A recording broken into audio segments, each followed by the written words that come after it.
네, 원달러 환율이 성큼성큼 오르더니 어느새 1,500원 선 목전에 도달했습니다. 기업들은 원가 부담으로 초비상이 걸렸고 외국인들은 우리 증시를 속속 탈출하고 있죠. 2025 경제전망 특집, 우리 경제의 최대 리스크가 된 고환율을 집중 분석합니다. 변정규 미조은행 전무 오셨습니다. 전무 어서 오세요. 안녕하세요. 지금 원달러 환율 연말 상승세가 워낙 가팔라서 1,500원 선 곧 뚫릴 것 같더니 최근에는 조금 잠잠했어요. 어제 이제 정규장은 마감했는데 최근 주춤한 건 너무 올라서 그런 건가요? 네, 최근에 그 달러원 환율이 급등세를 보였습니다. 이제 모든 분들이 이제 달러 환율에 이목이 집중이 됐었는데요. 네. 이렇게 그 달러원 환율이 오른 것은 최근에 국내외 여러 가지 이슈들 때문입니다. 우선은 달러 가치가 굉장히 많이 상승을 했습니다. 달러 가치의 그 지표로 보는 이제 달러 인덱스가 108대까지 이렇게 올랐어요. 108, 거의 최고 수준인가요? 올해 거의 최고 수준입니다. 지금 이제 얼마 전까지만 해도 9월 말까지만 해도 달러 인덱스가 101 수준이었습니다. 100대 초반이었는데 이것이 지금 108선까지 올라왔던 것은 인덱스의 기준은 100이거든요. 근데 이렇게 올라왔다는 건 3개월간 약 7% 이상의 높은 달러 강세를 지금 보이고 있다는 것이고요. 일단 그 외환 시장은 어제 마감을 한 상태입니다. 그래서 원화와 달러를 교환하는 이제 달러원 외환 시장은 마감은 했지만 NDF 역외 선물한 시장은 오늘도 지금 거래 중이거든요. 역외 선물한 시장에서는 1,470원대. 1,470원. 어제 마감에서 크게 벗어나지 않은 1,470원대에서 일단은 환율 급등세는 일단락됐다고 볼 수가 있지만 이렇게 달러 인덱스가 108대, 지금은 108대를 중심으로 소폭 지금 낮아진 상태이긴 하지만 언제 다시 올라갈지 모르기 때문에 달러 가치 상승으로 인한 환율 변동성은 아직 안심하기는 이르다고 봅니다. 올 한 해로 보면 상반기, 3분기까지만 해도 그렇게 원달러 환율이 뛰진 않았는데 4분기 좀 급등했다고 봐야 되죠? 네, 4분기에는 여러 가지 국내외 이슈들이 많이 있었습니다. 물론 국내에서 그 비상기업 사태가 있긴 있었지만 이전부터 시작해서 달러원 환율은 1,400원대를 문을 두드리고 있었거든요. 그래서 문전에서 이렇게 기다리고 있다가 비상기업 사태로 인한 어떻게 보면 불안정에 더 오른 그런 상황으로 볼 수가 있겠는데요. 일단은 트럼프 트레이드의 영향이 막강했습니다. 트럼프 트레이드의 달러 강세를 예상하는.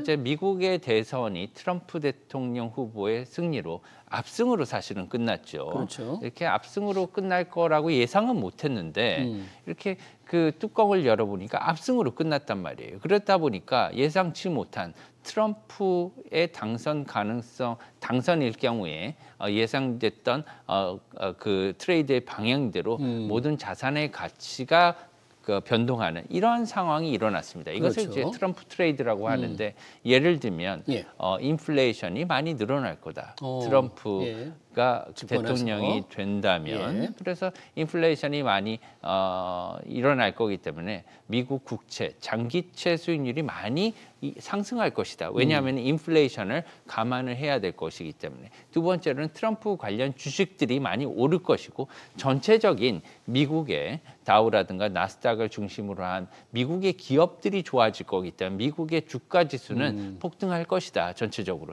이런 생각이 많이 있었는데 뚜껑을 열어보니까 트럼프 대통령 후보가 초기에 압승할 것으로 이렇게 예상됨에 따라서 이러한 것들 시장이 반영이 돼버렸어요. 그러면서 이러한 주식과 채권에 연관된 이러한 그 모멘텀들이 달러 강세를 주도하게 됩니다. 달러 강세로 이어지기 때문에 우리나라 원화뿐만이 아니라 엔화도 다시 150엔대 중반까지 오르지 않았습니까? 이렇게 엔화 약세, 특히나 유로존의 통화인 유로화의 약세, 우리나라 원화의 약세, 달러를 제외하고 모든 통화들이 약세를 보이는 이러한 현상에 기반해서 우리나라 원화도 1,400원대까지 이렇게 오르게 되고요. 최근에는 1,400원대 후반까지 그러니까요. 와서 1,500원의 목전까지 다다른 상태입니다. 네, 이제 기본적으로 이제 달러와 강세 요인이 아주 계속 이어지고 있는 데다가 그 자체만으로도 원달러 환율이 오를 요인인데 여기에 이제 우리 정치적 불확실성, 탄핵이라는 불확실성이 겹쳐 있고 우리 경기까지 나빠지니까 지금 얼마나 더 오를지 예상할 수가 없는데 전반적으로 시장에서는 야 달러당 1,500원 선 뚫리는 거 아니냐는 불안감 나아가서 공포감이 좀 있는데 전문인 보시기에 어떻습니까? 왜 이런 1,500원 선 가능성이 있다 이런 전망들이 계속 나오죠? 왜 그러냐면 지금은 1,400원대보다는요 1,500원 선에 가까워진 상태입니다. 실제로도 1,500원 목전까지 이제 80원대까지 올라갔었거든요. 얼마 전에. 그렇기 때문에 이것을 이제 추정되는 개입으로 추정되는 그러한 달러 매도 물량에 따라서 이렇게 내려간 그런 상태예요. 그렇기 때문에 현재는 1,500원은 목전에 와 있기 때문에 얼마 안 남은 상태입니다. 사실상은 1,500원대 가까워 왔다고 봐야 되는 상태죠. 지금, 그런데 1,500원이라는 이런 수치는 우리나라 사람들에게 굉장히 의미가 있는 수치입니다. 왜요? 네. 왜 그러냐면 2008년, 9년도 리만 금융위기가 있었지 않습니까? 그렇죠. 2000년대에 들어와서 1,500원대를 돌파한 것은 이때가 처음이자 마지막입니다. 2008년, 2009년 금융위기 때. 이때가 마지막이었고 일시적으로 돌파를 하고요. 금방 내려왔어요. 왜 그러냐면 1,500원을 돌파하고 난 다음에 우리나라가 미국에 수합을 하자고 제안을 했거든요. 그래서 달러 이제 수합. 달러 중앙은행 간 통화 수합을 했기 때문에 통화 수합 이후에는 100원 이상 뚝 떨어지는 이러한 양상을 보였습니다. 통화 수합의 결과는 굉장히 대단했죠, 사실은. 왜냐하면 무제한 달러를 빌려올 수 있었기 때문에. 하지만 지금 상황에서는 우리나라만의 문제에서 달러를 갖다가 미국에 요청하기는 좀 어려운 상태다. 이렇게 볼 수가 있고요. 게다가 지금 1,500원대가 금방 이렇게 온 게 아니라 1,300원대 위의 환율이 이런 고환율이 지금 2년째 계속 진행되고 있지 않습니까? 그렇죠. 2000년대 이후에 1,300원 이상의 고환율이 이렇게 장기간 오래 지속이 된 건 이번이 처음입니다. 그렇기 때문에 이렇게 장기간 올라오고 스텝 바이 스텝으로 계속 올라온 상태거든요. 이것을 갖다가 제어하는 것은 우리 내부의 문제다 이렇게 볼 수가 있겠습니다. 따라서 이런 말 때문에 아마 그 뉴노멀이라는 신조어가 생겼을 것으로 생각하는데요. 따라서 지금은 사실상 1,500원대에 가까웠다 이렇게 볼 수가 있고요. 1,500원이라는 숫자다만 1,500원이라는 숫자에만 너무 의미를 부여하지는 않았으면 좋겠다 이렇게 생각을 합니다. 그러면 우리 사정에 의해서 우리의 전국 불안, 경기 부진에 의해서도 있지만 미국의 달러 강세가 기본적으로 지속될 건데 트럼프 행정부 출범 1월 20일 이루어지면 실제로 출범한 후에도 달러 값은 당초 트럼프 트레이드 때 일어났던 것처럼 그 이후에도 강세가 좀 될 것으로 보십니까? 네, 지금 당장 달러화의 가치는 강세에는 큰 영향은 단기간은 문제가 없을 것으로 보입니다. 그 이유는 여러 가지로 볼 수가 있는데요. 현재 달러 강세에 미치는 요인을 몇 가지로 볼 수가 있겠습니다. 일단은 지정학적인 요인이에요. 지정학적 불안. 작년부터 시작해서 지뢰가 너무 많았습니다. 이 전 세계적으로 국지전이 많이 진행이 됐었죠. 우리가 아는 러시아 우크라이나 전쟁뿐만이 아니라 이것도 굉장히 장기간 지금 지연되고 있는 상황이고요. 그뿐만 아니라 시리아 내전도 불거졌지 않습니까? 그렇죠. 그 전에는 이스라엘과 팔레스타인의 무장 격돌이 일어났어요. 게다가 이것이 이란까지 이렇게 확산되는 거 아니냐. 조짐에 사실 이게 그 어느 정도 봉합은 일시적으로 돼 있긴 했지만 아직까지도 완벽하게 끝난 상태는 아니거든요. 여기에 이제 북한 파병까지 너무나 많은 지정학적인 국지적인 문제가 일어났었습니다. 이런 것들이 이제 불안 요인으로 작용하는 거죠.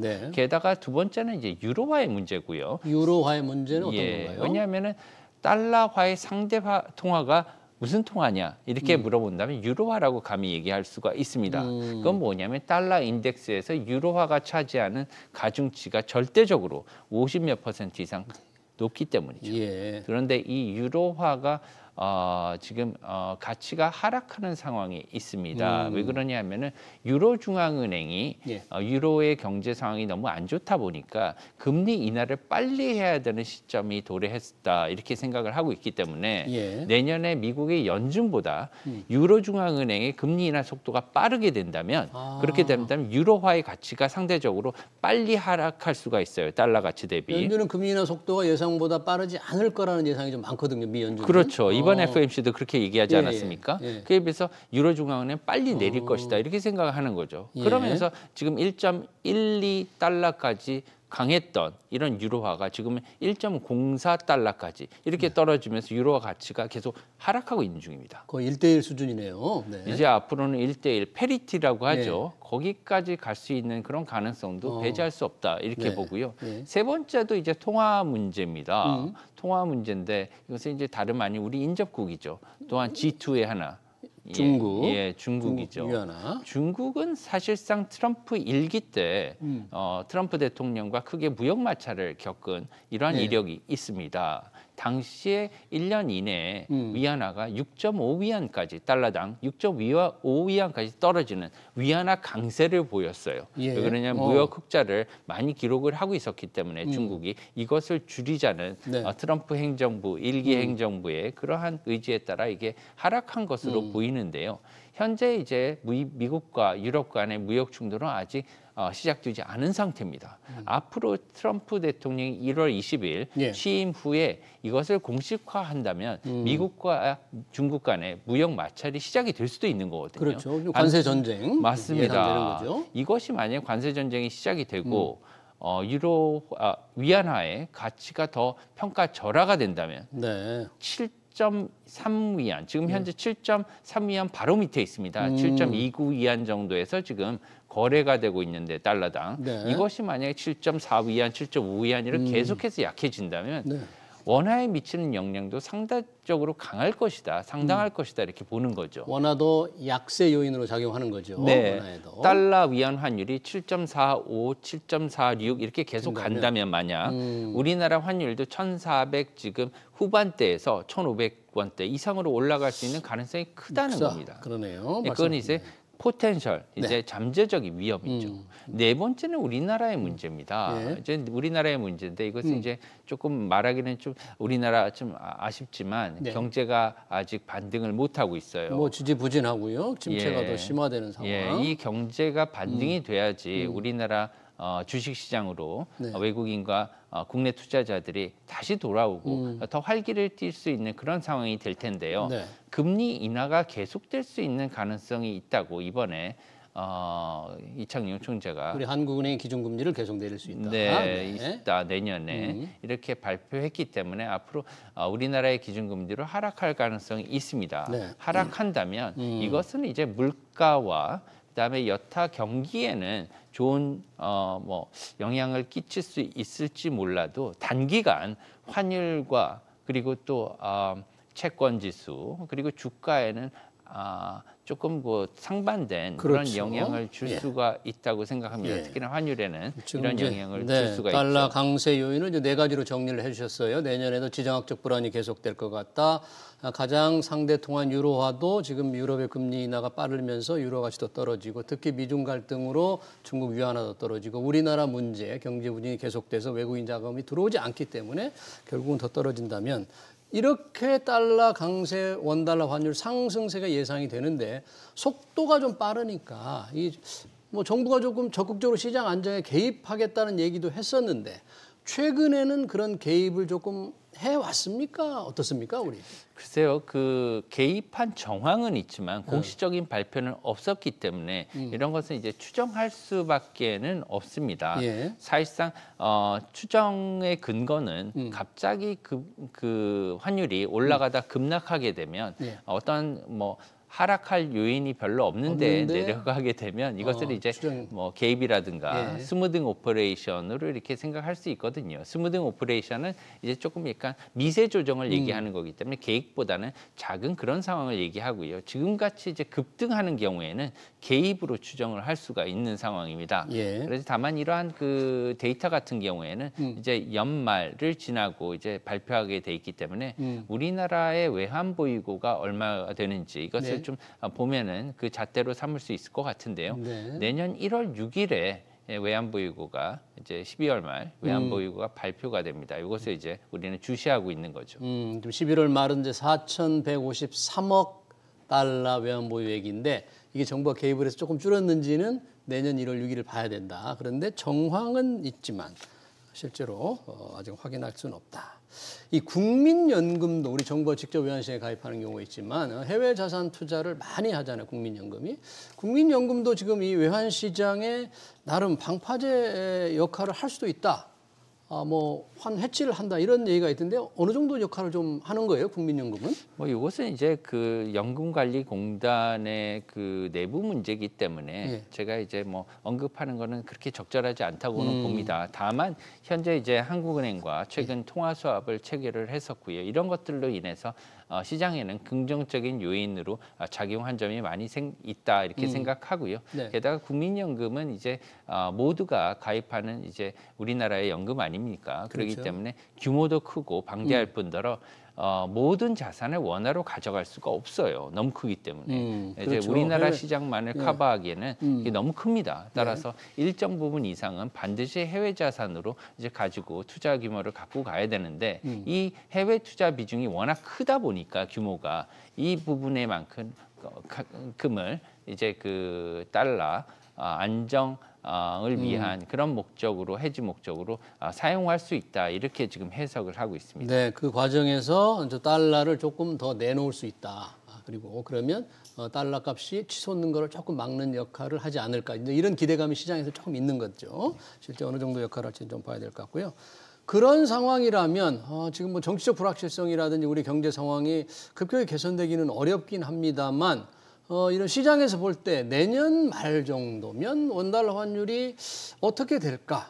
지금 말씀대로라면 별로 떨어질 것 같지는 않은데 또 엔달러 환율은 어떨까? 시장 전망은 어떻게 할 수 있을까요, 지금? 네, 지금 그 변동성이 매우 크기 때문에 이렇게 전망하기는 상당히 어려운 그런 상황입니다. 실제로 전망치도 제각각으로 이렇게 나오고 있는 상황이거든요. 네. 우리나라뿐만이 아니라 이제 미국이나 이제 서방 유수의 금융기관들조차도 굉장히 편차도 클 뿐더러 오른다 내린다 이런 데 있어서 어떤 컨센서스가 지금 나타나지 않는 그런 상황으로 보여요. 다만 지금 한국만 본다면 외국인들이 이제 조금씩 돌아오는 그러한 모멘텀은 보이고 있다. 지금 보이지 그래요? 않는 그런 상황에서도 어느 정도 예를 들면 어제만 보더라도 30일 외국인 투자자들은 뭐 3,500억 가량의 이러한 국내 원화 채권을 순매수를 했거든요. 어제는. 예. 네. 최근에는 외국인들도 우리 채권도 좀 많이 팔았더라고요. 맞습니다. 채권 같은 경우에는 이제 리만 금융 위기 상황까지는 그때까지만 해도 국내 채권이나 아니면은 국내 주식을 모두 다 팔았었는데 어떤 리스크 상황이 있을 때 이번 코로나19를 계기로는 주식은 팔아도 채권은 늘리는 계속 이러한 다른 패턴을 보여주고 있었어요. 이것은 뭐냐면 우리나라의 그만큼 신용 상황이 좋아졌고 우리나라의 국채도 그만큼 선진국 대열에 안전자산 대열에 이제는 낄 수 있는 그런 상황이 됐다는 것을 반증하는 것이라고 봅니다. 예. 그렇기 때문에 이번에 WGBI도 이제 편입되기로 결정된 것은 사실은 어떻게 보면 필연적인 결과라고도 볼 수가 있는 거거든요. 다만 이러한 단기적으로 불안한 감이 있지만 장기적으로 한국 투자를 긍정적으로 보고 있다는 점에서는 굉장히 좋다는 거죠. 하지만 지금 외국 시장이 기본적으로는 주시장에 돌아와야 된다고 생각하고요. 외국인들이 국내 시장으로 와야 된다. 네, 와야 된다고 생각해요. 그래야지 트럼프의 공약 중에서 달러 약세를 원하는 공약이 사실은 굉장히 설득력 있게 들려오긴 합니다. 왜 그러냐면 트럼프 대통령의 마가 정책 있지 않습니까? 마가 정책을 본다면 미국을 강하게 만드는. 마가 정책은 달러 약세를 기본적으로 가정하고 있죠. 네. 왜 그러냐면은 미국의 무역 적자를 줄이기 위해서는 약달러가 필요한 그런 상황입니다. 그렇기 때문에 이런 약달러 상황이 내년 초중반을 지나서 본격적으로 진행이 된다면 우리 원화 환율도 달러 원 환율도 내려가기 위해서는 본격적으로 주식과 환율 중에서 주식을 중심으로 외국 투자자와 우리나라 서학개미라고 하죠. 우리나라 네. 투자자들을 다시 우리나라 국장으로 불러들일 수 있는 코스피 시장으로 불러들일 수 있는 예. 이러한 본격적인 시책이 이루어지면 좋겠다 이렇게 봅니다. 그렇게 되면 원달러 환율은 안정될 수도 있다 그런 얘기인데요. 네, 그렇습니다. 내년 환율 전망치는 그러면 전혀 컨센서스가 없다면 대략 어느 선에서 이렇게 좀 얘기가 돼요? 예, 만약에 그런 것들이 이루어지게 되고 우리나라 정치적인 상황도 좀 안정이 된다면 네. 내년 초 1, 4분기와 2, 4분기를 지나면서 예. 달러 원 환율은 급격하게 하락할 수 있는 내년 하반기에는 기점으로 하락할 수 있는 그런 상황으로 반전될 수도 있다는 가능성을 열어두시라는 겁니다. 네. 그렇게 된다는 게 아니라 확 바뀔 수 있는 가능성이 있다. 그래서 현재 상태에서는 네. 지금은 크게 그 환해지 포지션을 늘리기보다는 일단은 환전하는 필요한 만큼은 환전한 후에 내년의 추이를 좀 보는 것이 좋다 이렇게 말씀을 드리고요. 일단 내년의 변동성 굉장히 클 것으로 보입니다. 네네요. 내려갔다가 올라가는, 올라갔다가 내려오는 이런 상황이 반복이 될 거기 때문에 일단은 내년 상반기와 하반기 간에 이러한 그 격차는 환율 격차는 굉장히 심할 것으로 보여서요. 약 내년 초반까지는 1,400원대 이상의 그런 환율이 지속이 되겠지만 이후에는 1,300원대로 하반기에는 내려갈 것으로 이렇게 전망을 하고 있습니다. 네, 지금 당장이니까 달러 보유를 늘리는 거는 조금 조심하셔야 되고 지금의 원달러 환율 급등에 따라 기업들의 이 고통은 조금 더 이어질 거로 조금 봐야 되겠네요. 하반기 정도에 안정이 되기 전까지는 우리 지금 수익 기업들 굉장히 고생을 물가가 올라서 원가 수입 부담 때문에 힘들고 있는데 당분간 좀 이어질 것 같습니다. 얼마 전에 보니까 우리 변정규 전무께서 이 금리 관련 책을 내셨더라고요. 슈퍼금리, 슈퍼리치 뭐 금리로 부자 되자 이런 겁니까 이게? 네, 부끄럽습니다. 이제 네. 새 책을 내긴 냈는데요. 슈퍼금리, 슈퍼리치라는 새로운 책인데 예. 이 책은 이제 금리 입문서입니다. 예, 모든 그 자산을 이해하기 위해서는 자산의 가치 변화가 어떻게 되는지 이해를 해야 되는데요. 여기에 가장 중요한 게 금리입니다. 이것을 위한 금리 기본서다 이렇게 말씀드릴 수가 있겠습니다. 환율 전문가신데 왜 환율 책은 안 내셨나요? 첫 번째 책이 2년 전에 달러 슈퍼금리라고요. 환율 책이 있었습니다. 네, 후속작입니다. 그렇군요. 자, 급등하는 원달러 환율 과연 내년에는 어떤 그림을 그릴지 관련 얘기 잘 들었습니다. 지금까지 변정규 미주은행 전무였습니다. 여러분 고맙습니다. 감사합니다. 네.